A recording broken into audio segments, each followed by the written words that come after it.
കർക്കിടക മാസത്തിന് തുടക്കമായി. ഇനി കേരളത്തിലെ ക്ഷേത്രങ്ങളിലും ഭവനങ്ങളിലും രാമായണ ശീലുകൾ മുഴങ്ങും. അക്ഷരവും അറിവും കവിതയുമെല്ലാം ഉൾക്കൊണ്ടതാണ് രാമായണം. ജാതി മത ലിംഗമന്യേ എല്ലാവർക്കും രാമായണം പാരായണം ചെയ്യാം. രാമായണത്തിൽ സയൻസ് ഉണ്ട്.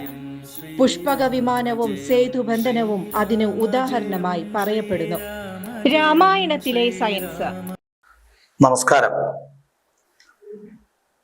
ഞാൻ വ്യാസ കോളേജിൽ നിന്നും ഫിസിക്സ് പ്രൊഫസറായി റിട്ടയർ ചെയ്ത പ്രൊഫസർ പുന്നക്കൽ നാരായണൻ ഇപ്പോൾ സാമൂഹ്യ സാംസ്കാരിക സാഹിത്യ മണ്ഡലത്തിൽ പ്രവർത്തിച്ചുകൊണ്ടിരിക്കുന്നു. വടക്കാഞ്ചേരി ആസ്ഥാനമായി പ്രവർത്തിക്കുന്ന സൗഹൃദം സെന്ററിൻ്റെ ഡയറക്ടറാണ്. ഇന്നിവിടെ ഞാൻ സംസാരിക്കാൻ പോകുന്നത് രാമായണത്തിൻ്റെ പശ്ചാത്തലവും അത് ശാസ്ത്രവുമായി, ആധുനിക ശാസ്ത്രവുമായി എത്രമാത്രം ബന്ധപ്പെട്ടിരിക്കുന്നു എന്നുള്ള കാര്യമാണ്. നമുക്കറിയാം, രാമായണം ഒരു മഹാ ഇതിഹാസ കാവ്യമാണ്. അത് രചിച്ചത് വാൽമീകിയാണെന്ന് പറയപ്പെടുന്നു. ആദ്യ കാവ്യം വാൽമീകിയുടെ രാമായണമായിട്ടാണ് കരുതപ്പെടുന്നത്. ഈ രാമായണം രചിക്കപ്പെട്ടിട്ടുള്ളത് വേദകാലഘട്ടത്തിലെ അല്ലെങ്കിൽ വേദങ്ങളിൽ നിന്നുള്ള രാമകഥയെ ആസ്പദമാക്കിയാണ്. ഈ രാമകഥ നടക്കുന്നത് ത്രേതായുഗത്തിലാണ് എന്നാണ് പുരാണങ്ങളിൽ പറയുന്നത്.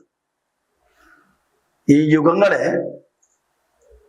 കാലഘട്ടത്തെ ഒരു മഹായുഗമായിട്ടാണ് കണക്കാക്കിയിരിക്കുന്നത്. ഹിന്ദു കോസ്മോളജി അനുസരിച്ച് ഈ മഹായുഗം എന്ന് പറയുന്നത് 48 ലക്ഷം വർഷങ്ങളാണ്.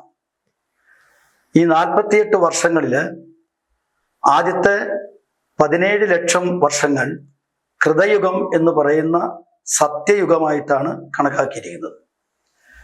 ഈ സത്യയുഗത്തില് ബ്രാഹ്മണർ മാത്രമേ ഉണ്ടായിരുന്നുള്ളൂ എന്ന് പറയുന്നു. അടുത്ത യുഗം എന്ന് പറയുന്നത് ത്രേതായുഗമാണ്. ത്രേതായുഗം 12 ലക്ഷം വർഷങ്ങളാണ്. ഈ 12 ലക്ഷം വർഷങ്ങൾ ഉള്ള ത്രേതായുഗത്തിലാണ് രാമായണത്തിലെ അതിപ്രധാനമായ കഥാപാത്രമായ രാമൻ ജീവിച്ചിരുന്നതും രാമന്റെ അയോധ്യ ഭരണം നടന്നതും ഒക്കെ ആ കാലഘട്ടത്തിലാണ് ഉണ്ടായതെന്നാണ് പറയപ്പെടുന്നത്. അതുകൊണ്ടാണ് അതിൽ 12 ലക്ഷം വർഷമാണ് ത്രേതായുഗം. അത് കഴിഞ്ഞാൽ ദ്വാപരയുഗമാണ്, അത് 8 ലക്ഷം ആണ്. പിന്നെ കലിയുഗം, അത് 4 ലക്ഷം വർഷങ്ങൾ ഉണ്ടാകും എന്നാണ് കരുതപ്പെടുന്നത്. അപ്പൊ ഇങ്ങനെ ഈ ത്രേതായുഗത്തിലെ രാമനെ സംബന്ധിക്കുന്ന കഥയാണ് രാമായണം എന്ന് നാം ആദ്യമായിട്ട് മനസ്സിലാക്കിയിരിക്കണം. അപ്പൊ ഇത് ആധുനിക ശാസ്ത്രവുമായി ബന്ധപ്പെടുത്തി പറഞ്ഞാൽ, നമ്മുടെ മനുഷ്യന്റെ ആദ്യ രൂപമായ ഹോമോസാപ്പിയൻസ് എന്ന് പറയുന്ന ആ രൂപം ഉണ്ടായിട്ട് തന്നെ 3 ലക്ഷം വർഷമേ ആയിട്ടുള്ളൂ എന്നാണ് പറയുന്നത്. അപ്പൊ 48 അല്ലെങ്കിൽ 12 ലക്ഷം മുമ്പുള്ള ഈ ത്രേതായുഗത്തില് ശ്രീരാമൻ ജീവിച്ചിരുന്നു എന്ന് പറയുന്ന ആ കഥ തന്നെ ആധുനിക ശാസ്ത്രത്തിന് നിരക്കാത്തതാണ് എന്ന് നമുക്ക് പറയേണ്ടി വരും. ഇനി നമുക്ക് രാമായണവുമായി ബന്ധപ്പെടുത്തി അതിലുള്ള പല കഥകളും അതിലുള്ള സംഭവങ്ങളുമായി ബന്ധപ്പെടുത്തി പറഞ്ഞാൽ അതിൽ എത്രമാത്രം ആധുനിക ശാസ്ത്രവുമായി അത് പൊരുത്തപ്പെടുന്നുണ്ടെന്ന് പരിശോധിച്ചാൽ നമുക്ക് ഒരു കാര്യം മനസ്സിലാകും. രാമായണ കഥയിലെ മിക്ക സംഭവങ്ങളും ആധുനിക ശാസ്ത്രവുമായി പൊരുത്തപ്പെടാത്തതാണ് എന്ന് നമുക്ക് മനസ്സിലാക്കാൻ കഴിയും.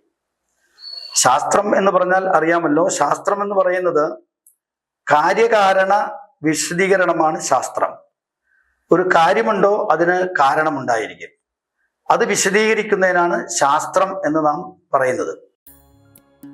കർക്കിടക മാസത്തിന് തുടക്കമായി. ഇനി കേരളത്തിലെ ക്ഷേത്രങ്ങളിലും ഭവനങ്ങളിലും രാമായണശീലുകൾ മുഴങ്ങും. അക്ഷരവും അറിവും കവിതയുമെല്ലാം ഉൾക്കൊണ്ടതാണ് രാമായണം.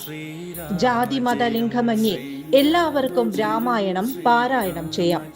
രാമായണത്തിൽ സയൻസ് ഉണ്ട്. പുഷ്പക വിമാനവും സേതുബന്ധനവും അതിന് ഉദാഹരണമായി പറയപ്പെടുന്നു. രാമായണത്തിലെ സയൻസ്